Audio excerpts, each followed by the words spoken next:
Hi అండి అందరికీ welcome back to our channel Madhu educational hub. Friends, ఈ వీడియోలో టెట్ డిఎస్సి సైకాలజీకి సంబంధించి అభ్యసన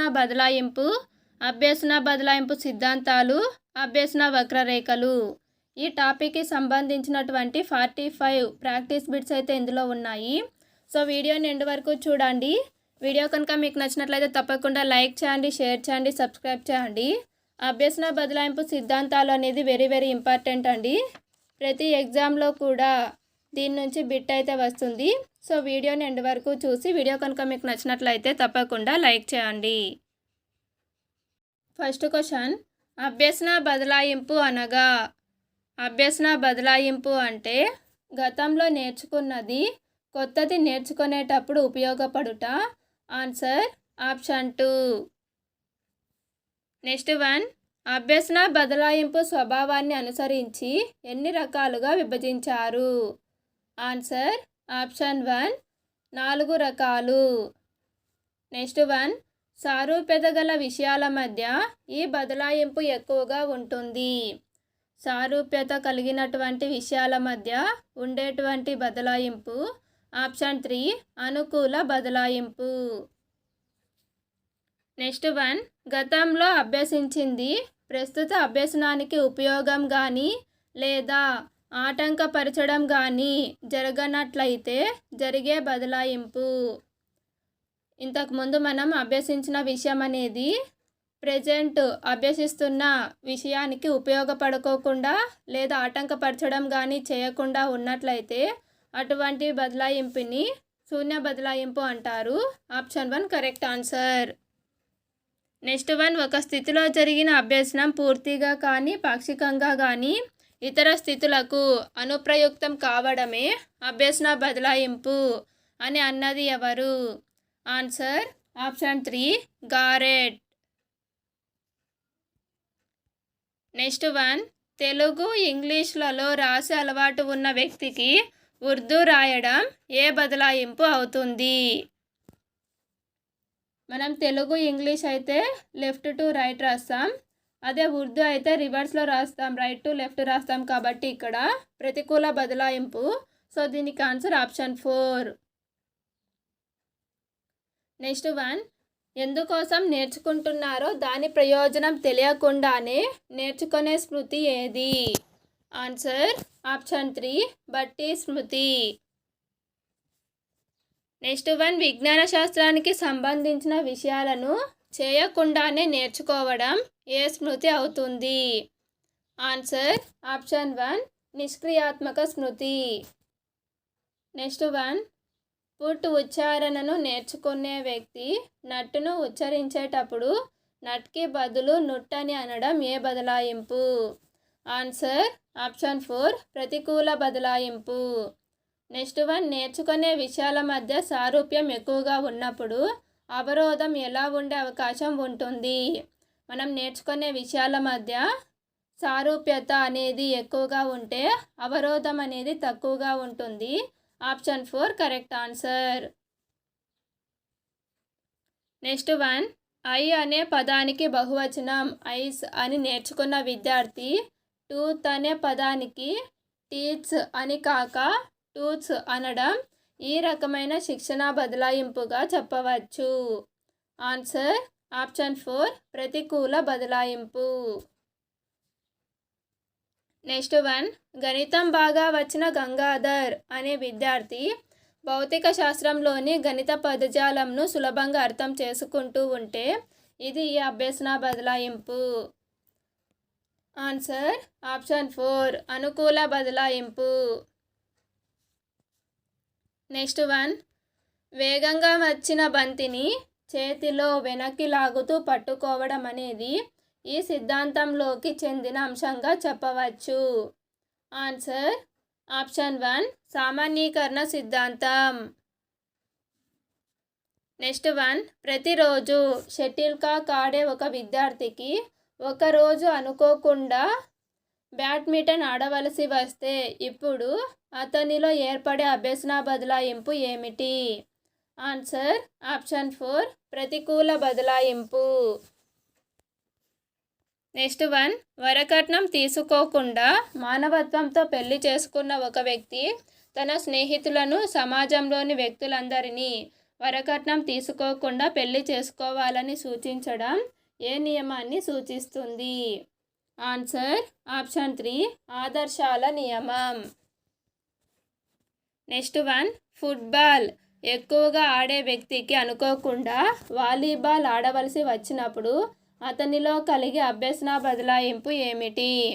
ఆన్సర్ ఆప్షన్ 3, ప్రతికూల బదలాయింపు. నెక్స్ట్ వన్, కుడి చేతితో బౌలింగ్ చేయగలిగిన నటరాజ్ ఎడమ చేతితో కూడా బౌలింగ్ చేయగలిగితే ఇది ఏ బదలాయింపుకు చెందినది? ఆన్సర్ ఆప్షన్ 3, ద్విపార్శ్వ బదలాయింపు. కుడి చేతితో చేసేటువంటి అంశాలు ఎడమ చేతితో కూడా చేయగలిగితే అది ద్విపార్శ్వ బదలాయింపు అవుతుంది. నెక్స్ట్ వన్, తెలుగు భాషను బాగా చదివే రాజేష్ అనే వ్యక్తి కన్నడలోని అక్షరాలను కూడా చదవగలిగితే ఈ వ్యక్తిలో కలిగిన అభ్యసన బదలాయింపు ఏది? ఆన్సర్ ఆప్షన్ 4, అనుకూల బదలాయింపు. నెక్స్ట్ వన్, అక్షరాలను అభ్యసించిన హరిత వాటి ఆధారంగా తన పేరును ఉపాధ్యాయుడు నేర్పకపోయినా హరిత అనే అక్షరాలను చదివి వ్రాసినది. దీనిని ఈ బదలాయింపు సిద్ధాంతంగా చెప్పవచ్చు. ఆన్సర్ ఆప్షన్ 3, సమరూప మూలకాల సిద్ధాంతం. నెక్స్ట్ వన్, అభ్యాసకుడు సంక్లిష్ట పరిస్థితులను ఎదుర్కొనుట, నైపుణ్యాలు సాధించలేకపోవుట, అభ్యసించు కాలము ఎక్కువ పట్టుట అను వాటిని కలిగి ఉండే అభ్యసన బదలాయింపు ఏ రకానికి చెందును? ఆన్సర్ ఆప్షన్ 4, ప్రతికూల బదలాయింపు. నెక్స్ట్ వన్, ఒక మోటార్ ఇంజన్ను బాగు చేయగలిగిన మెకానిక్ అన్ని మోటార్ ఇంజన్లను కూడా బాగు చేయగలుగుతున్నాడు అని తెలిపే సిద్ధాంతం ఏది? ఆన్సర్ ఆప్షన్ 1, సామాన్యీకరణ సిద్ధాంతం. నెక్స్ట్ వన్, ఉన్నత పాఠశాలలో 9వ తరగతి చదువుతున్న ధోనికి షటిల్ బ్యాడ్మింటన్ ఆడటం అంటే చాలా ఇష్టం. ధోని దీనిని బాగా ఆడుతాడు. ధోనికి బ్యాడ్మింటన్ ఆట మీద కూడా ఇష్టం పెరిగి నేర్చుకోవడం మొదలుపెట్టాడు. అయితే ధోనిలో జరిగిన అభ్యసన బదలాయింపు ఏమిటి? ఆన్సర్ ఆప్షన్ 2, రుణాత్మక బదలాయింపు.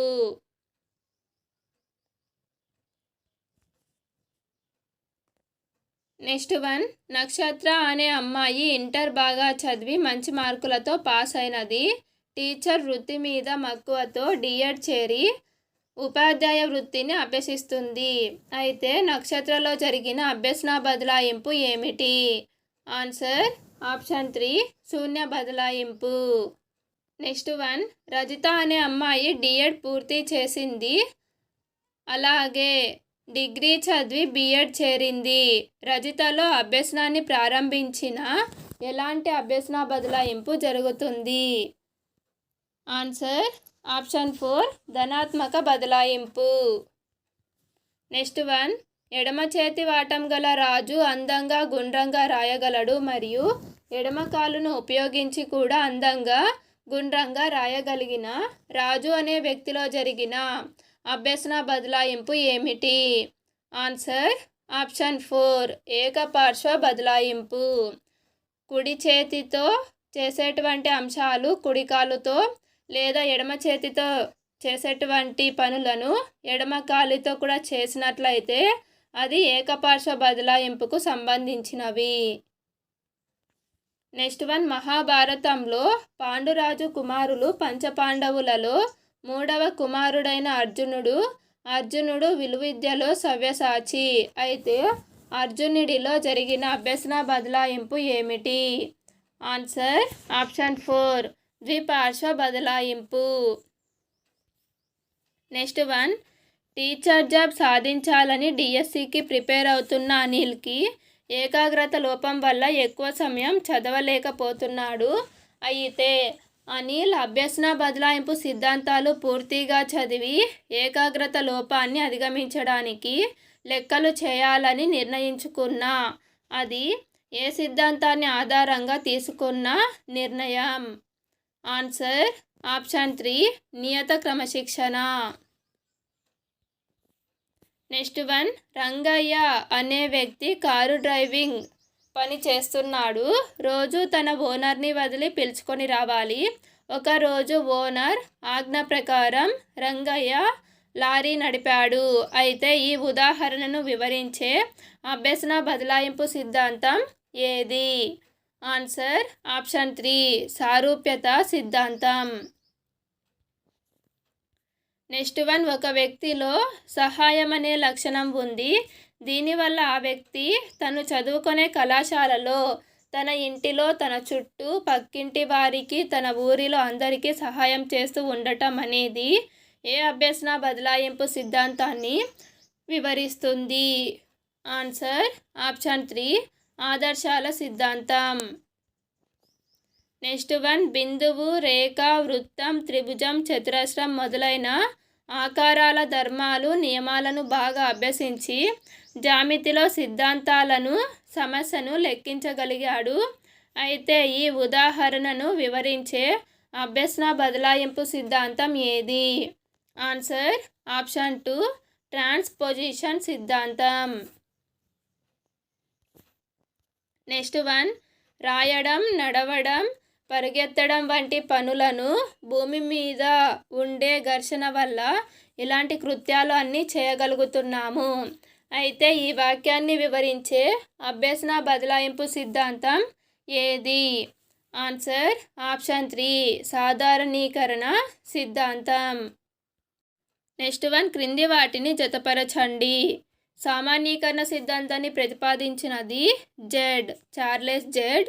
నెక్స్ట్, విద్యుక్త క్రమశిక్షణ సిద్ధాంతం అనేది పురాతన సిద్ధాంతం. ట్రాన్స్పోజిషన్ సిద్ధాంతం గెస్టాల్ట్ వాదులు. సారూప్యత సిద్ధాంతము థారండైక్. ఆదర్శాల సిద్ధాంతకర్త W C Bagley. Answer option 3. Next one, Charles Judd తన అభ్యసన బదలాయింపు సిద్ధాంతంలో ప్రాధాన్యత అంశం విలువలు. బి, గెస్టాల్ట్ వాదులు తమ అభ్యసన బదలాయింపు సిద్ధాంతంలో ప్రాధాన్యత అంశం సమస్త వ్యస్తములు మధ్య సంబంధం. సి, బాగ్లే తన అభ్యసన బదలాయింపు సిద్ధాంతంలో ప్రధాన అంశం సూత్రాలు, నియమాలు. ఇందులో సరికానిది గుర్తించండి. ఇక్కడ సరికానిది ఏ, సి, ఈ రెండు కూడా సరికావు కాబట్టి 3 అనేది ఆన్సర్. నెక్స్ట్ వన్, హార్మోనియం వాయించడం నేర్చుకున్న వ్యక్తి పియానో వాయించడం నేర్చుకోదలిస్తే అక్కడ జరిగే అభ్యసన బదలాయింపు రకం ఏమిటి? ఆన్సర్ ఆప్షన్ 1 అనుకూల బదలాయింపు. నెక్స్ట్ వన్, విదేశీ భాషను సరిగా ఉచ్చరించడం నేర్చుకోవడంలో మాతృభాషా ప్రభావాన్ని అభ్యసన బదలాయింపు దృష్ట్యా క్రింది రకంగా చెప్పవచ్చు. ఆన్సర్ ఆప్షన్ 2 ప్రతికూల బదలాయింపు. నెక్స్ట్ వన్, రాము రష్యన్ భాషను నేర్చుకున్నాడు. ఇప్పుడు అతను సైకిల్ తొక్కడం నేర్చుకోదలిచాడు. ఇక్కడ అభ్యసన బదలాయింపు రకం. ఇక్కడ భాష నేర్చుకోవడం, మరొకటి సైకిల్ తొక్కడం. ఈ రెండు అంశాలకి కూడా సంబంధం అనేది లేదు కాబట్టి ఇది ఆప్షన్ 3 శూన్య బదలాయింపు. నెక్స్ట్ వన్, సైకిల్ తొక్కడంలో బ్యాలెన్స్ చేయడం, స్కూటర్ నడపడం నందు ఉపయోగపడడంలో ఇమిడి ఉన్న అభ్యసన బదలాయింపు రకం. ఆన్సర్ ఆప్షన్ 1 అనుకూల బదలాయింపు. నెక్స్ట్ వన్, వుడ్ అనే పదం పలకటం నేర్చుకున్న విద్యార్థి కుడ్ అనే పదం పలకటం నేర్చుకుంటున్నప్పుడు ఉండేటువంటి అభ్యసన బదలాయింపు రకం ఏమిటి? ఆన్సర్ ఆప్షన్ 1 అనుకూల బదలాయింపు.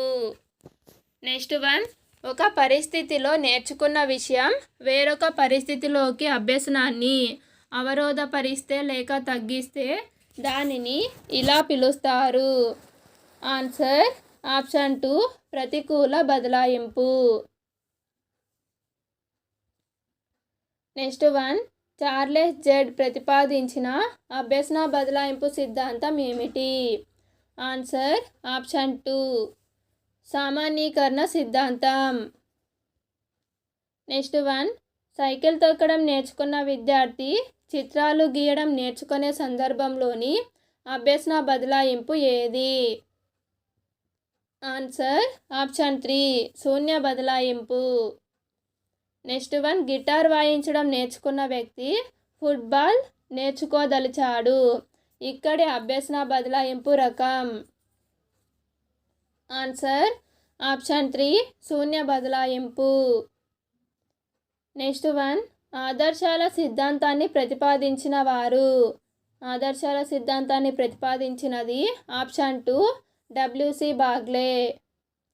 నెక్స్ట్ వన్, కిరణ్ మంచి బేస్బాల్ క్రీడాకారుడు. అతడు ఇప్పుడు క్రికెట్ ఆడటం నేర్చుకోవాలనుకుంటున్నాడు. ఇక్కడ శిక్షణ బదలాయింపు రకం ఏది? ఆన్సర్ ఆప్షన్ 1 అనుకూల బదలాయింపు. నెక్స్ట్ వన్, ఆదర్శాల సిద్ధాంతాన్ని ప్రతిపాదించిన వారు ఎవరు? Answer option 3 WC Bagley. Next one, సంస్కృత భాషను నేర్చుకుంటున్న వ్యక్తి కంప్యూటర్ నేర్చుకోదలచాడు. ఇక్కడ అభ్యసన బదలాయింపు రకం. ఆన్సర్ ఆప్షన్ 4 శూన్య బదలాయింపు. నెక్స్ట్ వన్, సుమంత్ చాలా మంచి షటిల్ బ్యాడ్మింటన్ క్రీడాకారుడు. ఇప్పుడు అతడు బాల్ బ్యాడ్మింటన్ నేర్చుకోదలచాడు. ఇక్కడి అభ్యసన బదలాయింపు రకం ఏమిటి? ఆన్సర్ ఆప్షన్ 2 ప్రతికూల బదలాయింపు. నెక్స్ట్ వన్, అభ్యసన బదలాయింపును వివరించేందుకు చార్లెస్ జెడ్ ప్రతిపాదించిన సిద్ధాంతం ఏమిటి? ఆన్సర్ ఆప్షన్ 3 సామాన్యీకరణ సిద్ధాంతం. నెక్స్ట్ వన్, నిశాంత్ లెక్కలు నేర్చుకున్నాడు. ఇప్పుడు అతను ఆర్థిక శాస్త్రం నేర్చుకోవాలని అనుకుంటున్నాడు. ఇక్కడ జరిగే అభ్యసన బదలాయింపు ఏమిటి? ఆన్సర్ ఆప్షన్ 1 అనుకూల బదలాయింపు.